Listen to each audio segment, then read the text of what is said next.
जितने भी आप विजुअल पिछले 3 महीने के 2 महीने के जब से वो मुख्यमंत्री बने तब से लेके आज तक देखे, तो वो चाहे नरोत्तम मिश्रा स्वास्थ्य मंत्री थे, गृह मंत्री थे, उन्होंने जितनी अवहेलनाएं की कोरोना के जो उपाय थे उसके विरोध में, जो प्रधानमंत्री देश को समझाते थे उसके विरोध में उन्होंने जो जो घटनाक्रम किए वो सबने देखे, देश ने देखा, प्रदेश ने देखा। मध्य प्रदेश के मुख्यमंत्री ने पूरी कैबिनेट से अलग अलग समय पे लगातार मिलने का, बात करने का और कई मीटिंगें की, कई आयोजन किए, पॉलिटिकल आयोजन भी किए और यहाँ तक कि वो ग्वालियर नरेंद्र तोमर जी के यहाँ बैठने भी गए। कौन कौन लोग साथ गए, कैसे कैसे गए, सबको एक साथ क्वारंटाइन होना चाहिए। मध्य प्रदेश की जो सरकार है वो कोरोना को लेकर कितनी गंभीर थी इसका पता इसी बात से लगा कि मुख्यमंत्री प्रदेश के इस कोरोना की महामारी से ग्रसित हो गए। इसका मतलब है कि उन्होंने सिर्फ बातें की थी, कोई ऐसा काम नहीं किया जिससे कि मध्य प्रदेश की जनता में एक संदेश जाए।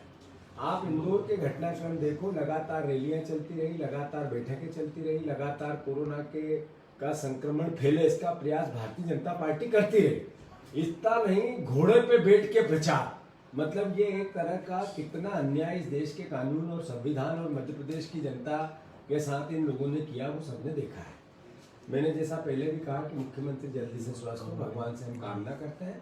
इस महामारी से लड़ने के लिए हम सबको एक साथ एकजुटता से वो सब इंतजाम जो सरकार बताती है खुद को अपनाने चाहिए। सरकार के ने हमेशा से इसको ऑटो मूड पर छोड़ दिया था, आपको जीना हो जी सको जी लो, मरना हो तो मर जाओ। हमें कोई किसी प्रकार की इसको लेकर कोई गंभीरता सरकार की नहीं दिखी।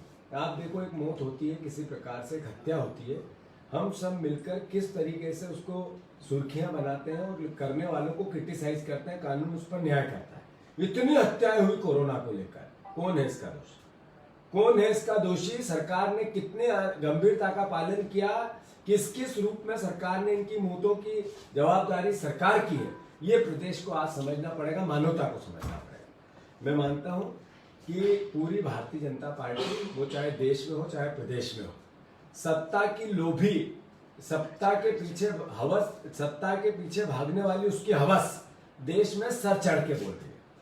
मध्य प्रदेश की सरकार गिराई, उससे पहले कर्नाटक की सरकार गिराई, गोवा की, बिहार की, अलग अलग और राज्यों के उदाहरण, गुजरात में विधायक खरीदने की प्रोसेस, ये सब देश देख रहा है। और ये सब कोरोना की इस महामारी के दौरान लगभग ज्यादातर चीजें हो रही है। अब राजस्थान में, मध्य प्रदेश में प्रधानमंत्री राज्यपाल जी ने रात को 1 बजे 19 तारीख को पत्र लिखा और उसमें कहा कि आपको सुबह 11 बजे बहुमत सिद्ध करना है। दिवंगत हो गए राज्यपाल महोदय, पर राजस्थान के राज्यपाल से सारे विधायक जाके कहते हैं हम अपना बहुमत सिद्ध करना चाहते हैं, वो सदन में बुला। ये 6 घंटे में बहुमत सिद्ध करने का रात को 1 बजे नोटिस देते हैं। ये सब नरेंद्र मोदी जी की शय पे हो रहा है। नरेंद्र मोदी जी इस देश में हजारों करोड़ रुपए से केंद्र की सरकार देश प्रदेशों की सरकार गिराना चाहती। कैसे लोकतंत्र बचेगा? मैं भारतीय जनता पार्टी के लोगों से सहयोग से, भोपाल में आरएसएस के प्रमुख आदरणीय मोहन भागवत जी है, उनसे और भारतीय जनता पार्टी के सभी ईमानदार लोगों से आग्रह करना चाहता हूँ और प्रदेश के सभी परिवारजन से 8 करोड़ लोगों से आग्रह करना चाहता हूँ। क्या इसके लिए नरेंद्र मोदी जी को हमने चुना था? एक राष्ट्रीय स्वयंसेवक जो सुबह 5 बजे उठकर अपनी शाखा लगाता है, एक पाठ पढ़ाता है स्वच्छता का, शुचिता का, ये वो सुबह उठकर इस भावना को जगाने की कोशिश करता है कि सबसे पहले देश है। हमने ये जितना भी पढ़ा और समझा आरएसएस के लिए हमें समझ में आया। क्या ऐसा देश जिसमें सबसे बड़ा दल हो गया, देश से बड़ा दल हो गया, दल से बड़ा नेता, और वो नेता लोकतंत्र को समाप्त करने में लगा है, क्या ऐसा मोहन भागवत जी हम देश चाहते हैं? आपको भी संज्ञान में लेना चाहिए। कांग्रेस पार्टी या भारतीय जनता पार्टी का विचार नहीं है, ये विचार देश का विचार, ये विचार देश की जनता का विचार है। मैं मानता हूं कि ऐसी पूरी परिस्थिति में लोकतंत्र खतरे में है। जनता जनार्दन जागे, इस लोकतंत्र की हत्या करने वालों को सबक सिखाए। इतना बड़ा बहुमत देश को नरेंद्र मोदी को इसलिए नहीं दिया कि आप विश्व में सबसे बड़ा बेरोजगार देश भारतवर्ष को बना दो। इतना बड़ा बहुमत आपको इसलिए नहीं मिला कि देश की अर्थव्यवस्था आप एक आईसीयू से बाहर मौत की कगार पे लाके खड़ी कर दो। इतना बड़ा बहुमत आपको इसके लिए नहीं मिला कि इस महामारी में आप लोगों से अपेक्षा करो कि महामारी से लड़े और देश की सरकार उसको नुमाइंदे लोकतंत्र की हत्या करते रहे। ये सब वो इस बात का द्योतक है कि लोकतंत्र खतरे में है। मैं जनता से अपील करता हूँ, प्रार्थना करता हूँ, हर काम लोकतंत्र का जब सारी संस्थाएं नहीं कर पाती है, कोर्ट नहीं कर पाता है, वो स्वायत्त संस्थाएं जो सरकार से ऊपर होती है वो नहीं कर पाती, फिर जनता सड़क पे आती है। वो नरेंद्र मोदी जी, आप कुर्सी छोड़ो, जनता जागेगी, जनता आएगी, जनता आएगी।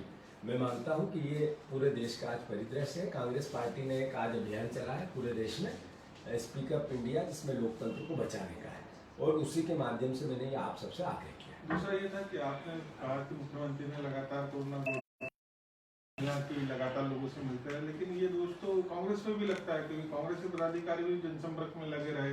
प्रेमचंद गुड्डू खुद कोरोना, आप लोग भी तो शामिल हैं। दो बातें बहुत महत्वपूर्ण है, संदेश कौन देता है और नियमों की पालना सबसे पहले किससे अपेक्षा की जाती है? सरकार से, सरकार के मुख्यमंत्री से, प्रथम नागरिक है प्रदेश का। अगर वो नियम तोड़ेंगे तो हम दूसरों से क्या अपेक्षा करें? अगर उन्होंने नियम तोड़े, उनकी सरकार ने नियम तोड़े, उनके मंत्रियों ने नियम तोड़े, उनके कार्यकर्ताओं ने नियम तोड़े, तो वो दूसरे को दोष कैसे दे सकते हैं? मैं मानता हूँ ये सबके लिए मैं बार मैंने कम से कम 50 वीडियो जारी किए होंगे इस 3 महीने में, समय समय पे, कि हमें लॉकडाउन के नियमों का पालन करना है, सरकार के नियमों का पालन करना है, सबको मानना है, कार्यकर्ता इसमें काम करे।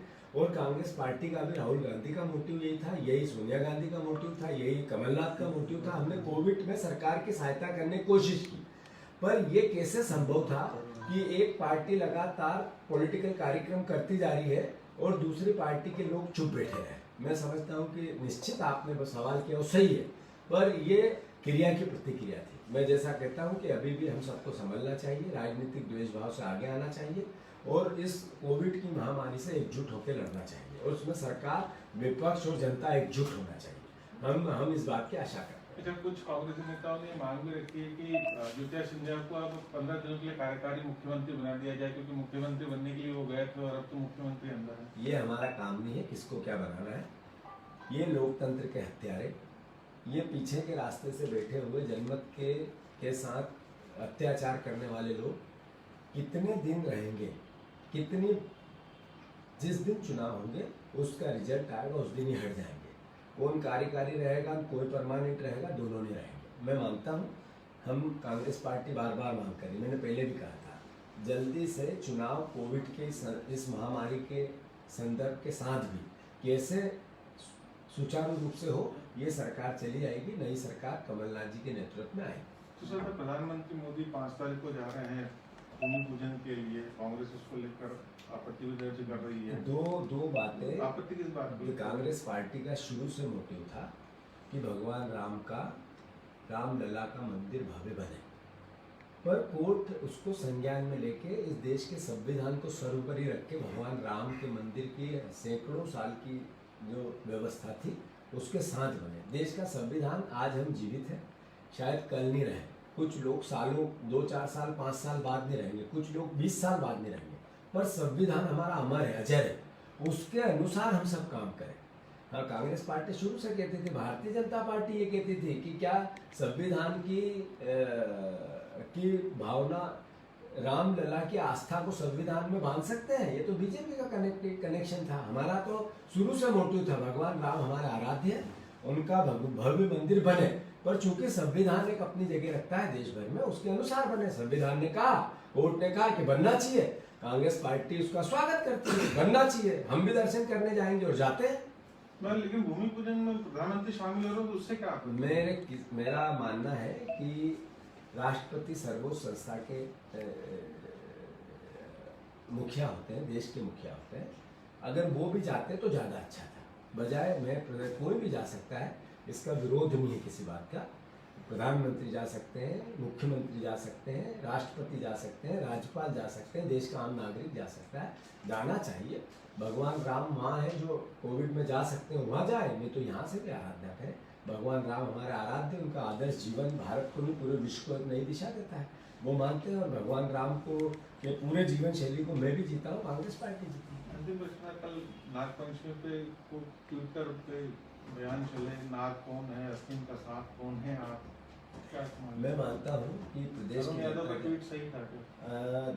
प्रदेश की जनता जानती है कि लोकतंत्र को किसने डसा, और जिसने लोकतंत्र को डसा उसके अनुसार किसी न किसी रूप में उसकी अभिव्यक्ति की। सबको स्वतंत्रता है। जीतू के प्रदेश में चुनाव की आप लोग मांग कर रहे हैं, क्या बैलेट पेपर से चुनाव होना चाहिए? 100% कांग्रेस पार्टी मांग करती है कि ये चुनाव मशीन से कराएंगे तो एक ही बटन पे बार बार वोटर का हाथ जाएगा, तो कोरोना का जो महामारी का संकट है एक दूसरे को न छूनेगी, उस पर खतरा होगा। लोकतंत्र में बैलेट से चुनाव की मांग लगातार होती जा रही है, मशीनों पर भरोसा उठता जा रहा है। ये दोनों बात एक साथ है, इसलिए कांग्रेस पार्टी मांग करती है कि बैलेट के मशीन के बजाय बैलेट पेपर से चुनाव होना चाहिए। इससे कोरोना से भी बचेंगे और मशीनों का जो एक अविश्वास है उसको भी सही दिशा में एक उदाहरण पेश होगा। इस बहाने चूंकि 50 चुनावी है पूरे देश में, उपचुनाव, इसमें अगर चुनाव आयोग संज्ञान में लेगा तो देश के आम जन की जो मशीनों के प्रति अविश्वास पैदा हुआ उस पर भी एक स्थिति स्पष्ट होगी। तो मैं मांग करता हूँ, कांग्रेस पार्टी मांग करती है बैलेट पेपर से ही उपचुनाव कराया जाए। आपका एक 2018 में जो आपने चुनाव कैंपेनिंग शुरू की थी, उस समय आपका खुद का एक गाना था जीतू पटवारी, वो फिर से अब उपचुनाव में निकलकर सामने आ रहा है, तो केवल जीतू पटवारी ही फोकस में रहेंगे पूरे उपचुनाव में? नहीं, ये मैं मानता हूँ कि ये कहाँ आपने ये बात सुनी, मुझे तो सुनाई नहीं थी। आपके समर्थकों ने वायरल किया सोशल मीडिया, वो मुझे तो नहीं पता, पर मेरा मानना है सोशल मीडिया की सब बातें संज्ञान में लेके काम करें। हमारे नेता हैं कमलनाथ, उनके नेतृत्व में हम चुनाव लड़ रहे हैं, वो मुख्यमंत्री बनेंगे, हम सब उनके सिपाही हैं। हम सब कई लोग आते हैं, मैं आता हूँ, अरुण यादव आते हैं, उसमें जयवर्धन सिंह आते हैं, पीबस सिंह आते हैं, उसमें हमारे सारे सज्जन वर्मा आते हैं, हमारे तरुण भानोट आते हैं, मोहन सिंगार आते हैं, ऐसे नए लोग सब आते हैं। हम सब मिलकर कमलनाथ जी की छतरी तले एक साथ मिलकर चुनाव लड़ेंगे और जीतेंगे, और मध्य प्रदेश की जनता का दिल जीतकर इस प्रदेश में एक जनमत के साथ। कितनी सीटों पे चुनाव होंगे? मैं बता चुका हूँ, चुनाव 25 पे हो, 26 पे हो, 23 पे हो, 27 पे हो। चुनाव जिस दिन होंगे उस दिन ये मुख्यमंत्री पधार जाएंगे और कमलनाथ जी कुर्सी मध्य प्रदेश की और किसानों के जो ऋण माफी की योजना फिर से चलाएंगे। अध्यादेश के जरिए प्रदेश सरकार बजट लेकर आई है, गलत बात है। आपने 2 लाख से ऊपर का बजट लेके आए, जब आप ये कह रहे हो 1 साल का बजट लेना, क्या साल भर तक अब सदन नहीं चलेगा? आपको व्यवस्था करनी थी कि 3 महीने अनुमानित है, 4 महीने अनुमानित है कि सदन आएगा, सत्र होगा, तब तक के बजट का प्रोविजन करना था, अध्यादेश लाना था। उसी का संविधान में उसकी भावना का स्वरूप भी है। तो ये सरकार संवैधानिक संस्थाओं को, संवैधानिक नियमों को, पालनाओं को, परंपराओं को तोड़ने में लगी रहती है। भ्रष्टाचार का मुख्य एक तरह का बहुत बड़ा भ्रष्टाचार। तो मुख्यमंत्री जी ने जो ये कृत्य किया है, ये भी जनता देख रही है, सबक सिखाएगी। मुख्यमंत्री जी की एक पोस्ट वायरल हो रही है जिसमें ये कयास लगाया जा रहा है कि आने वाले समय में लॉकडाउन जो है प्रदेश में लगाया जा सकता है, कांग्रेस इसके पक्ष में है?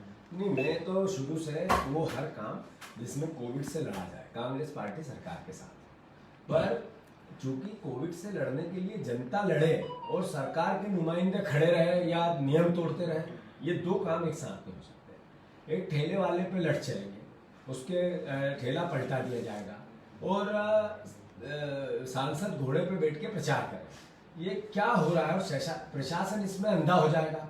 तो जो प्रशासन के मुखिया लोग हैं इतने अंधे होके काम करेंगे, तो मैं समझता हूँ कि फिर तो इस देश में प्रजातंत्र रहेगा नहीं, इस देश में तानाशाही आ जाएगी। तो तानाशाही को सही करने के लिए जनता सबक सिखाएगी। दूसरा था कि सांसद और इंदल सिंह कंसाना जो मंत्री हैं, पीछे मंत्री, उनकी तरफ से आपका जो एक विवादित बयान आया था, तो उस पर भी उनकी तरफ से कहा गया था कि जीतू पटवारी जी का दिमाग अभी ठीक नहीं है। कौन सा विवादित बयान आया? 2 दिन पहले जो आपने क्या था? मुझे बागी वाला, जो आपने एक कहावत के जरिए बात करने की कोशिश की थी कि जूते मारेगी। मैंने नहीं बोला जी तुम्हारा। आपने कहा था कि सुभाष चंद्र बोस का जो संग्राम मैंने नहीं कहा, फिर से बोल सकता हूँ।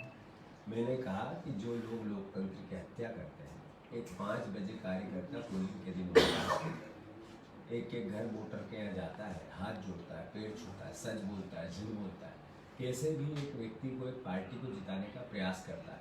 बूथ पे झगड़ा हो जाए तो बूथ पे झगड़ा हो तो थाने में FIR होती है, नेता जीत के भोपाल आ जाता है और वो कार्यकर्ता थाने की तारीखें जाता रहता है। ऐसे में अगर एक नेता बिकने लगा, बार बार ये प्रवृत्ति बनने लगी, मध्य प्रदेश के कार्यकर्ता हो, चाहे कांग्रेस के हो चाहे बीजेपी के, सवाल करेंगे। और जो लोग बातों से मान गए तो ठीक, नहीं तो फिर सुभाष चंद्र बोस के अनुसार लोकतंत्र के दूसरे भी तरीके हैं समझाने के, तो लोकतांत्रिक तरीके जितने भी उसको अपनाएंगे, अलोकतांत्रिक कुछ नहीं करेंगे, संविधान के अनुरूप करेंगे, असंवैधानिक कुछ नहीं करेंगे।